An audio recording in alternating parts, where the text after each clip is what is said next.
Mesdames, Mesdemoiselles et Messieurs, bonsoir, bienvenue dans cette édition d'information de ce mercredi 17 février 2021.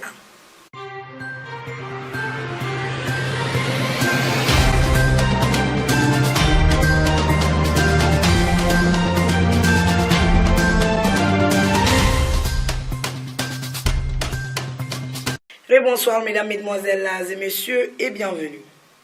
Comme je vous le disais tout de suite, l'association pour le complément de l'islam Hikmaddin Islamia, précisément le comité Hikmaddin Islamia de Mayambougou, a organisé une grande cérémonie de prêche le lundi 15 février 2021 à Mayambougou.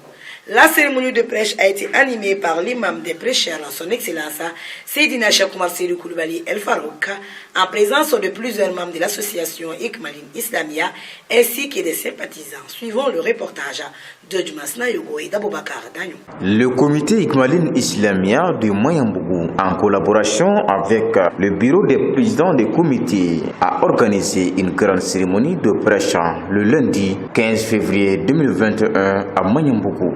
Cette grande cérémonie de prêche a été animée par le guide spirituel de la révolution Hikmaddin Islamia internationale, son excellence Seydina Cheikh Oumar Seydou Coulibaly El Farouk. Cette cérémonie a enregistré la présence de plusieurs personnalités, notamment des chefs religieux, des personnalités politiques, administratives et coutumières, des membres et sympathisants de la révolution Hikmaddin Islamia internationale. Avant l'arrivée du guide Farouk, Imam Mouaz Dambélé de Yilmadio Bakourbabou fit son entrée au lieu de prêche. Après avoir été accueillis par les fidèles musulmans, les travaux ont débuté par l'intervention de plusieurs membres d'Hikmaddin Islamia, notamment pour des discours et des dars. Imam Mouaz Dambélé, après avoir pris la parole, il appréciait la vérité du Tout-Puissant Allah aux fidèles musulmans présents. Quelques minutes plus tard, l'ambassadeur d'Allah, l'héritier du sceau des prophètes, le guide spirituel de la révolution Hikmaddin, fit son entrée triomphale au lieu de prêche. Après avoir été accueilli par les fidèles, le guide Farouk a pris la parole.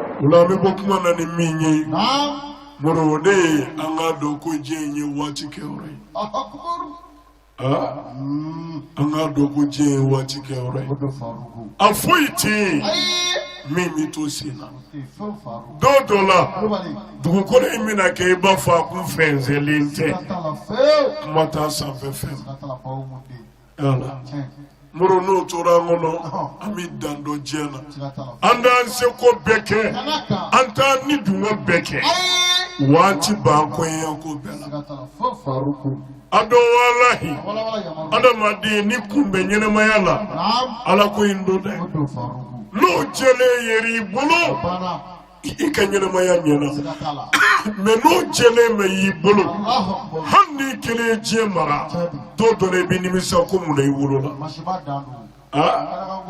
shina la sana koroni abiyora me nani yanje ka janna abi kaburu de dibu de ni nyonche Allah muna tora bolo ay minga ala tala ay minga ala kola nyana kasa o dama de babule ulere ka do la ko de do de hanni kile jemara do la ibina bladu ko lo jugorodi moro ka bogo wara wuli safi wi tabani pew ni jem kola min tori bolo yeminge nyumana nyane kasa odama ulai je yeta akajiya famuta nani ye abi sedi mai ni dumoka minti be alama ikini balala ko sabu ninje ntetu mura amadu ga kuma na anya fi fencha mangadini ninjiko ike hereta kana ni to adugo bu ka foni ngadinye mbeni mve wala manine bi sanga na sisa la muruka ni ka kata dauda mama alaje akadi ala e chugodi ala ba fe chugodi ne bina la ba ala mi bulu iko de sukandi ki ke baro be uma wallahi ni kuna jabe je kono odedo akana sikade Moro, ni tati bla nyumana. Ni ma wele kana fema. Hani ala ko boala. Billahi. Hani kana kafri. Jie kono ya ike heretala. Matila harama. Jogo chugia mingele do sanguli ya vera. Jenea. Shueli. Moro namara. Hashidiya. Jamba. Una bunyungu. Moro. Hani meka slame. Nitigo eke heretena. John ne soro na jie kono. Kwa ka bara bena jenema ko be akofala. Kwa laba wonyuma soro. Depi gele kanabla bila we Johnny. Oteo hani shini inyamada kare kono na fara mama ko ni jene yake na bai. Chela woni mamzula. Tallahi akinenti mi laba ngo binyi. Moro wabi mashiba mindeka depi masa jie kono ya ana debi odando ulana akilima mirila katashi lebu mimbi jeneyala moro mashiba mimbi anofe balo mimba anofe hanni meta alala o kama hakilima kangi yire mine keche jeneyako ulibalite moro ni kara suwedu kite wale fendoi labango nyumambi olawa mama kara suwe isigile do kafe be kono ni mi soro bone na wole bi balila note sonkoni isigile do kafe be kono hanna dana o hamima hanna dana o jorema so makanga chule dabla o kama Wulibelite ni kana na marato edu mura bitase degere dola bebi tigela Wulibelite ni dawa dore karsawa maboka kuma minawa muro ni kera la mina o jabi tige ikirele alakama abisa ni kera tene ala kasa ko makusa ka balwe namarato ilaba bikiti bebi sirinye majiti fe hali matibe kiye mataka gerela muro ni kera ashidi du ukoni doni ne be kunasa minga gire katema du ko yeraka le problème est mi madet na doni nye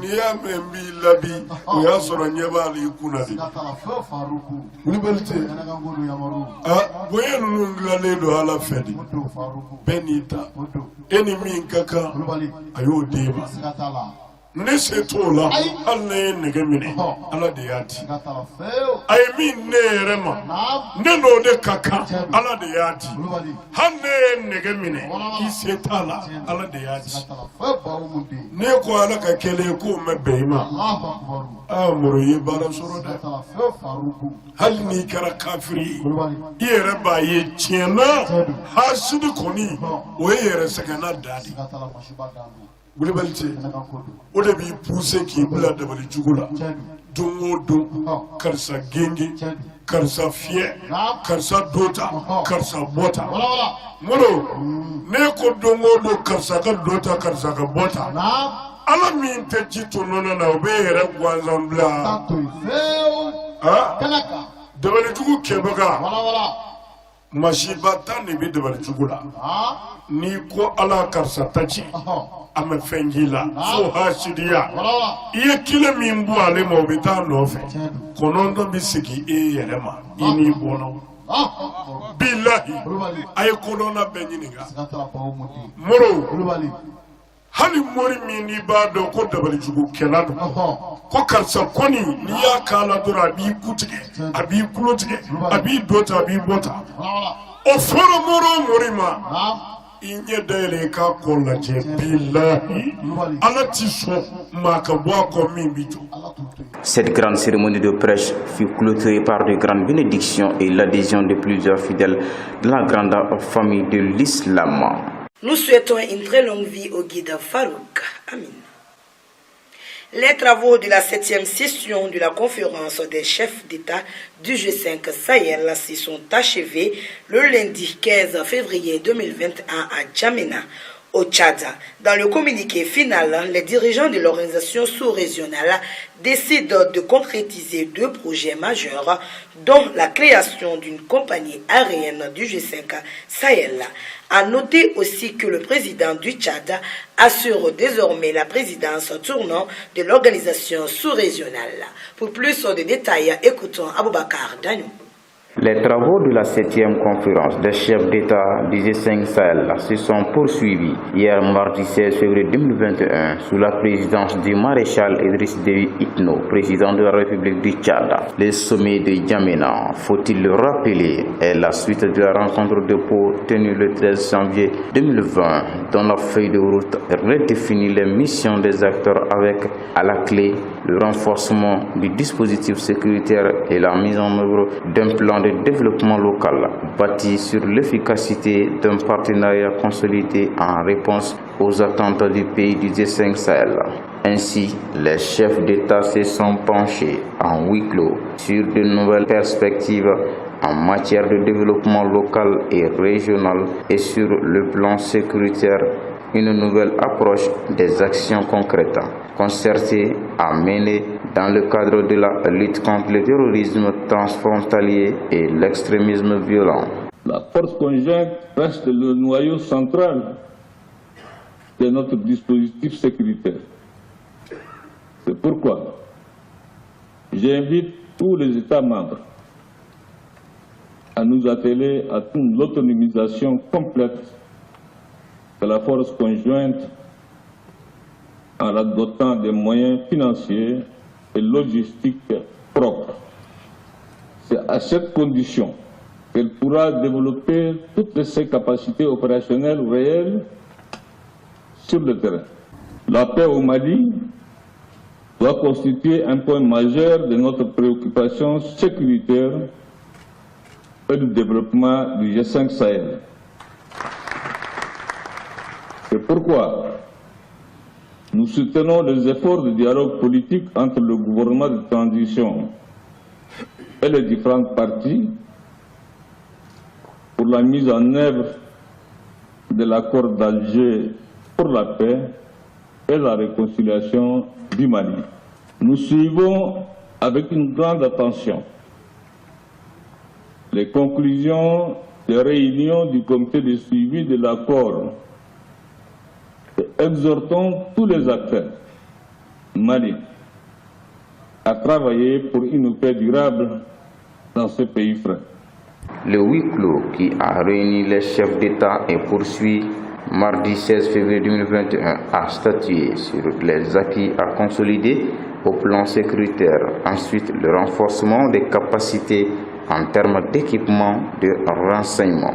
Les travaux de la 7e conférence des chefs d'État et de gouvernement ont été sanctionnés par un communiqué final. Nous restons en Djamena, en prélude à la cérémonie d'ouverture officielle de la 7e conférence des chefs d'État et de gouvernement du G5 Sahel. Son Excellence, Monsieur le Président de la Transition Bandao, a accordé le lundi 15 février 2021 dans sa villa de la Cité de l'Union africaine une série d'audiences à plusieurs personnalités. Son Excellence, Monsieur le Président, a ainsi reçu respectivement Madame Arantxa González, ministre espagnole des Affaires étrangères, Union européenne et coopération, et son Altesse Cheikh Sakbou, ministre d'État des Affaires étrangères des Émirats arabes unis. En prélude à la cérémonie d'ouverture officielle de la 7e conférence des chefs d'État et de gouvernement du G5 Sahel, son Excellence Monsieur le Président de la Transition Bandao, chef de l'État, a accordé lundi 15 février 2021 dans sa villa de la Cité de l'Union africaine une série d'audiences à plusieurs personnalités. Son Excellence Monsieur le Président a reçu respectivement en audience Madame Arantxa González Laya, ministre espagnol des Affaires étrangères, Union européenne et coopération, et son Altesse Cheikh Chakbout bin Nahyan Al-Ivania, ministre d'État des Affaires étrangères des Émirats arabes unis. Le thème principal du présent sommet du G5 Sahel est consacré à l'accompagnement de la communauté internationale au plan sécuritaire pour l'opérationnalisation concrète de la force conjointe du G5 Sahel grâce au financement effectif du programme d'investissement prioritaire ainsi que le cadre d'action prioritaire intégré. Un sujet combien important pour la sous-région, le Mali en particulier, en référence au contexte de transition. Au regard de ces multiples défis, chacun des deux diplomates a, au nom de son peuple, exprimé la constance de leur disponibilité à accompagner et soutenir les autorités de la transition, mais aussi et surtout de s'investir pour la paix et la stabilité de notre pays à travers le renforcement des axes de coopération. Le sommet du G5 Sahel est aussi une opportunité d'échange entre chefs d'État et partenaires multilatéraux sans médium. À présent, nous vous proposons de suivre les actualités internationales rassemblées et commentées par Issa Traoré.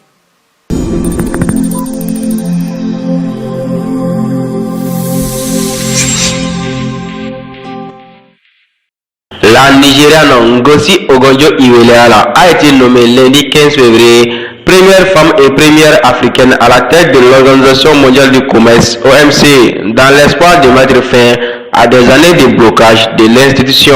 Les membres de l'OMC viennent d'accepter de nommer la Dr Ngozi Ogonjo-Iweala comme prochain directeur général de l'OMC. La décision a été prise par consensus lors d'une réunion spéciale du Conseil général de l'organisation, a annoncé l'OMC une quinzaine de minutes après l'ouverture de la réunion. La Dr Ogonjo deviendra la première femme et la première africaine à la tête de l'OMC. Elle prendra ses fonctions le 1er mars et son mandat renouvelable expirera le 31 août 2025, a souligné le gendarme du commerce mondial dans un bref message.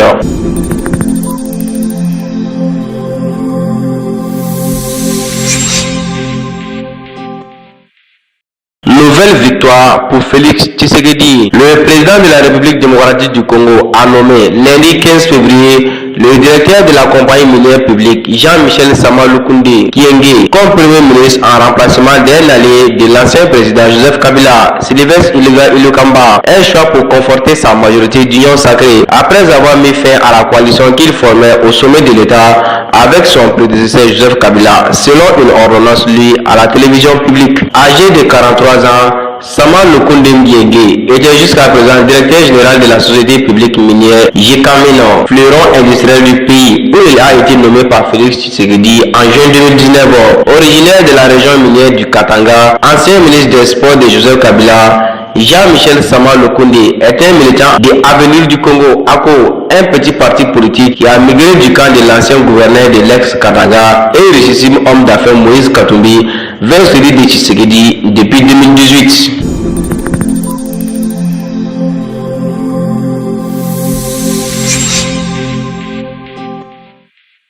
Le président tchadien Idriss Déby Itno a annoncé lundi soir l'envoi de 1200 soldats dans la zone dite des trois frontières entre le Mali, le Niger et le Burkina pour lutter contre les djihadistes. L'annonce a été faite en marge du sommet du G5 Sahel dans un tweet de la présidence. Cette annonce intervient au moment où les Français souhaitent voir les pays de la région assumer le relais militaire, mais aussi politique de leur engagement au Sahel vieux de 8 ans. Les ministres de la défense du G5 Sahel se sont rendus lundi à Guigmi, au Niger, près de la frontière avec le Tchad, où sont stationnés les soldats qui seront ensuite déployés dans la région des trois frontières, selon la télévision d'État tchadienne.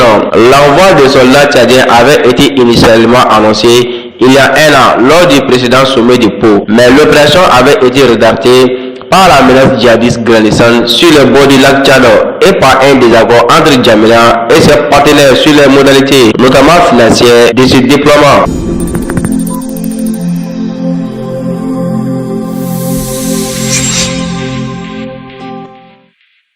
L'ex-dirigeante birmane Aung San Suu Kyi, renversée par un coup d'état le 1er février, a été inculpée une seconde fois. Mardi 16 février, a indiqué à l'AFP son avocat Kim Mong-Zhao, précisant qu'une nouvelle audience devrait avoir lieu le 1er mars. Déjà poursuivie pour avoir importé illégalement des talkie-walkie, elle fait face à une nouvelle inculpation pour avoir violé la loi sur la gestion des catastrophes naturelles, a indiqué Kim Mong-Zhao. La prix Nobel de la paix 1991, tenu au secret depuis son arrestation, est en bonne santé et assigné à résidence dans la capitale administrative, d'après son parti.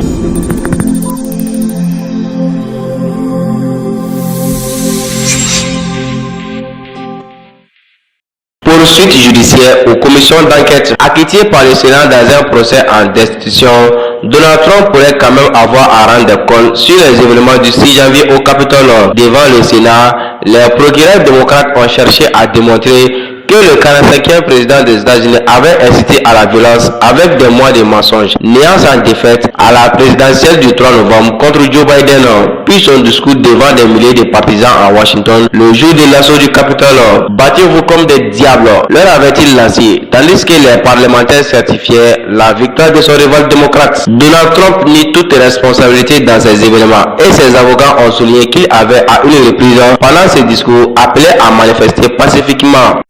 Avant de clôturer cette édition d'information, nous vous informons également que l'ascension du prophète Mohammed, paix et salut sur lui, approche à grands pas. Inch'Allah, le 10 mars 2021, on se retrouvera au grand terrain de photo de Bako Chikoroni pour une grande cérémonie de prêche qui sera animée par le guide Farouka. Et le lendemain, qui est le 11 mars 2021, on se retrouvera dans la grande mosquée d'Ikmaline Islamia pour une grande cérémonie de bénédiction. Qu'Allah le Tout-Puissant nous montre ce grand jour. Amin. Voilà, c'est tout pour cette édition d'information. Nous saluons et remercions le guide de la révolution Ikmaldina, son excellence Seydina Cheikh Marcel Koulibaly El Farouka, ainsi que toute sa famille, que Dieu leur accorde une longue vie. Bonne suite de programmes sur votre chaîne au service de l'Islam Roronia TV. Qu'Allah le Tout-Puissant protège le Grand Mali et le monde entier, et que la paix et la quiétude règnent partout. Je vous remercie.